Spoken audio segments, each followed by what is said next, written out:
राधे राधे मित्रों, ओम नमः शिवाय। आज हम यहाँ पर बात करेंगे स्कंद पुराण के महत्व के बारे में। स्कंद पुराण पे वीडियो बनाना या स्कंद पुराण का महत्व को बताना मैंने इसलिए आवश्यक समझा क्योंकि अब तक जितने भी हम मान्यताएं मानते हैं, जितने भी हम व्रत मानते हैं, सभी का महत्व स्कंद पुराण में बताया गया है। स्कंद पुराण में सारी पूजा, सारे व्रत, सारे अनुष्ठानों का महत्व बताया गया है क्योंकि स्कंद पुराण ही एक ऐसा पुराण है जो गृहस्थ जीवन के साथ हमें पूजा पाठ करने का सही तरीका समझाती है। तो स्कंद पुराण के महत्व के बारे में हम आज बात करेंगे और इसके बाद हम अपनी स्कंद पुराण की यात्रा को शुरू करें। आइए जानते हैं स्कंद पुराण के बारे में। स्कंद पुराण महर्षि वेद व्यास द्वारा रचित 18 पुराणों में से एक है। पुराणों की सूची में स्कंद पुराण का 13वां स्थान है। छंद की दृष्टि से यह पुराण सभी पुराणों में सबसे महान है। इसमें भगवान शिव के पुत्र कार्तिकेय द्वारा शिव तत्व का विस्तृत वर्णन बताया गया है, इसलिए इस पुराण का नाम स्कंद पुराण है। स्कंद का अर्थ है शरण, अर्थात विनाश के देवता। स्कंद कार्तिकेय भगवान शिव के पुत्र का नाम है। कार्तिकेय का जन्म तारकासुर को मारने के लिए हुआ था। इसे भगवान स्कंद ने स्कंद पुराण में कहा है। स्कंद पुराण में बद्रिका आश्रम, अयोध्या, जगन्नाथपुरी, काशी, शाकंभरी, कांची, रामेश्वर, कन्याकुमारी, प्रभास, द्वारका आदि तीर्थों की महिमा का वर्णन कहा गया है। इस पुराण में सत्यनारायण व्रत की कथा, गंगा, नर्मदा, यमुना, सरस्वती आदि पवित्र नदियों की कथा तथा रामायण, भागवत आदि ग्रंथों के महात्म्य की कथा का बड़े ही रोचक ढंग से वर्णन किया गया है। स्कंद पुराण लौकिक एवं परलौकिक ज्ञान से परिपूर्ण है। इस पुराण में धर्म, भक्ति, योग, ज्ञान और सदाचार का मनमोहक वर्णन है।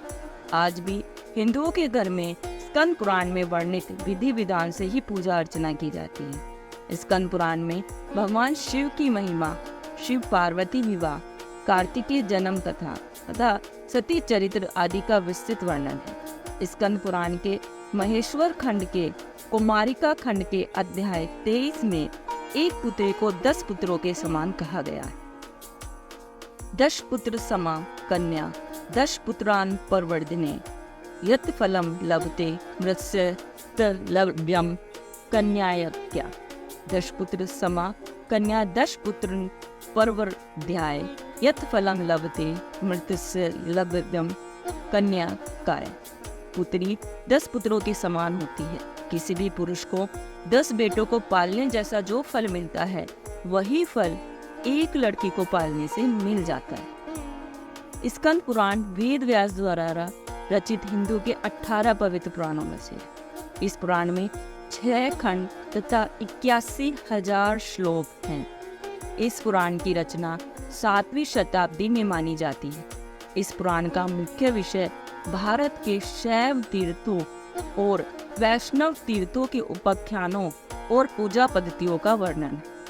सत्यनारायण व्रत कथा जो हिंदुओं के घर घर में प्रसिद्ध है, यह कथा इसी पुराण के रेवा मंडल में मिलती है। यह पुराण तीर्थों, धर्म, भक्ति, योग, ज्ञान आदि के वर्णन के माध्यम से संपूर्ण देश का भौगोलिक विवरण प्रस्तुत करता है। स्कंद पुराण शैव पुराण है, लेकिन इस पुराण में ब्रह्मा, विष्णु आदि देवताओं का भी वर्णन मिलता है। स्कंद पुराण के 6 खंड हैं, जो इस प्रकार है: महेश्वर मंडल, वैष्णव मंडल, ब्रह्मा मंडल, काशी मंडल, म्यूनीकरण खंड और अंत में रीवा मंडल। महेश्वर मंडल स्कंद पुराण का प्रथम खंड है।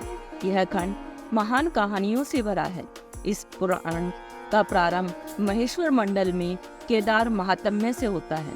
इस खंड में सबसे पहले दक्ष यज्ञ की कथा, शिवलिंग की पूजा का फल, समुद्र मंथन की कथा, देवराज इंद्र का चरित्र वर्णन, पार्वती का उपाख्यान और उनके विवाह प्रसंग को बताया गया है। दूसरा है वैष्णव प्रभाग। वैष्णव प्रभाग स्कंद पुराण का दूसरा खंड है। इस खंड में भगवती पृथ्वी और वराह भगवान का संवाद, सुवर्णमुखी नदी का महात्म्य, उपाख्यानों सहित भारद्वाज की अद्भुत कथा, मतम और अंजन का ब्याहवह संवाद, पुरुषोत्तम क्षेत्र का महात्म्य, मार्कंडेय जी की कथा का वर्णन, जैमिनी और नारद, नीलकंठ और नरसिम्हा का वर्णन, अश्वमेध यज्ञ की कथा, रथ यात्रा की विधि, जप और स्नान की विधि कही गई है। वैष्णव प्रभाग आत्मज्ञान, सदाचार और मोक्ष की प्राप्ति के लिए बहुत उपयोगी माना जाता है। इस खंड में भगवान विष्णु को वैष्णवी शक्ति का स्वरूप माना गया है। महामुनि नारद जी ने वैष्णव धर्म में इसके बारे में बताया है। तीसरा है ब्रह्म विभाग। ब्रह्म मंडल स्कंद पुराण का तीसरा खंड है। इस खंड में सेतु की महिमा, दर्शन का फल, देवी पाटन में चक्र तीर्थ की महिमा, वैताल तीर्थ की महिमा, रामेश्वर की महिमा, सेतु यात्रा विधि का वर्णन, धर्मारण्य की महान महिमा, कर्म सिद्धि का उपाख्यान, ऋषि वंश का निरूपण आदि का वर्णन किया गया है। लोहासुर की कथा का वर्णन, गंगा कोप का वर्णन, श्री रामचंद्र जी का वर्णन, पुनर्स्थापना की महिमा का वर्णन, व्रत की महिमा, तपस्या और पूजा की महिमा, बदरायों की उत्पत्ति का वर्णन वगैरह। काशी मंडल। काशी मंडल स्कंद पुराण का चतुर्थ खंड है। काशी मंडल में विंध्याचल पर्वत और नारद जी का संवाद वर्णन है। ब्रह्मलोक, विष्णुलोक, ध्रुवलोक और तपोलोक का वर्णन, अविमुक्तेश्वर का वर्णन, काशी का वर्णन आदि का वर्णन इसमें किया गया है। काशी मंडल में प्रयाग को तीर्थों का राजा बताया गया है।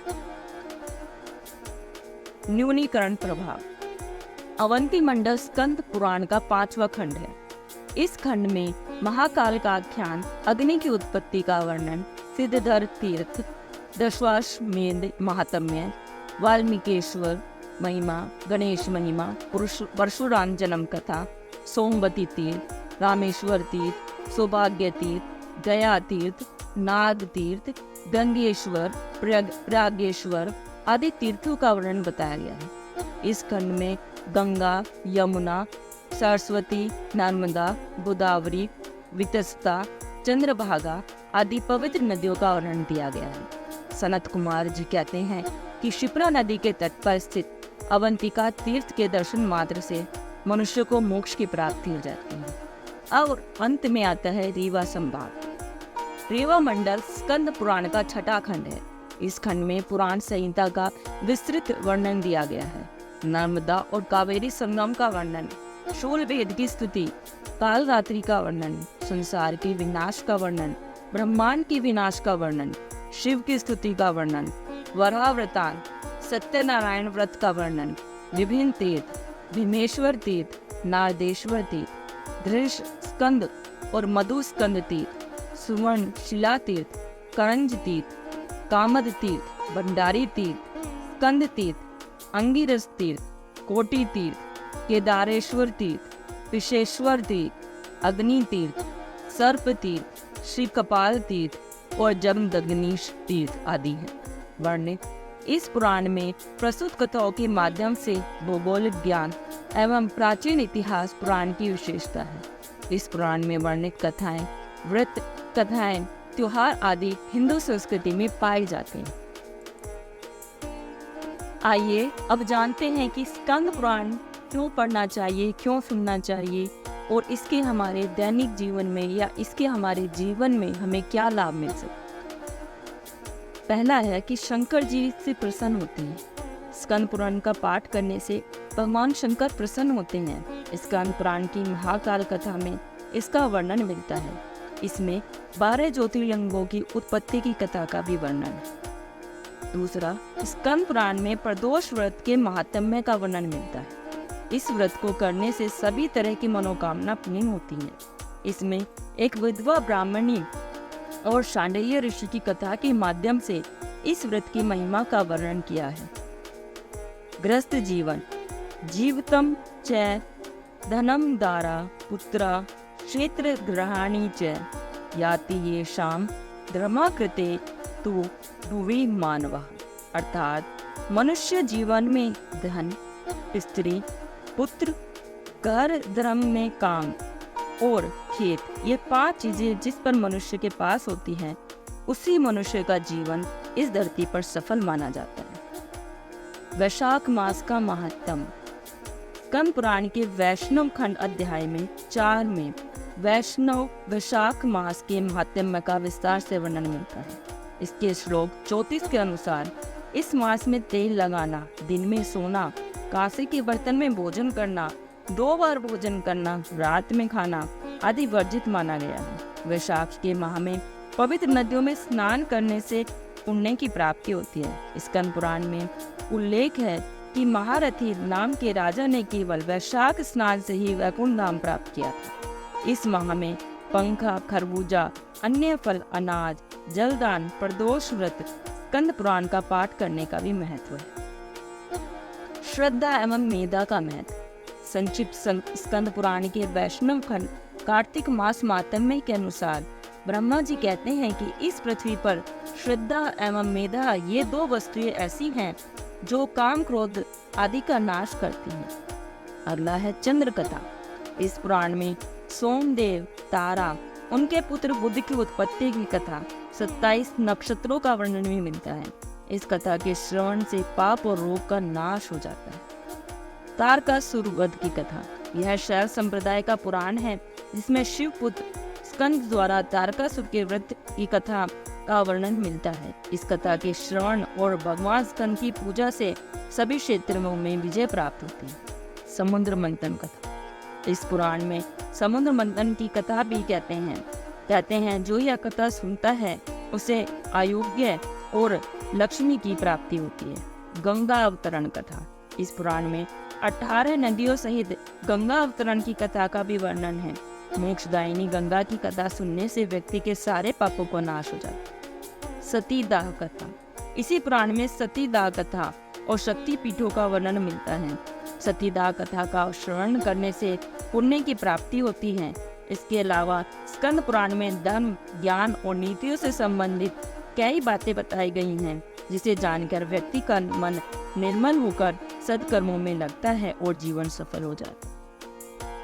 स्कंद पुराण को जानने से हमें हमारे व्रतों, हमारे तीर्थों के बारे में सही ज्ञान प्राप्त होता है। हमें सही पता लगता है कि हमें कौन से व्रत किस विधि से करने चाहिए और किस व्रत को करने से या किस पूजा विधि को करने से हमें क्या फल प्राप्त होगा। तो ये सभी जानने के लिए हमारे साथ बने रहिएगा स्कंद पुराण की हमारी यात्रा में। ओम नमो भगवते वासुदेवाय नमः। ओम नमः शिवाय।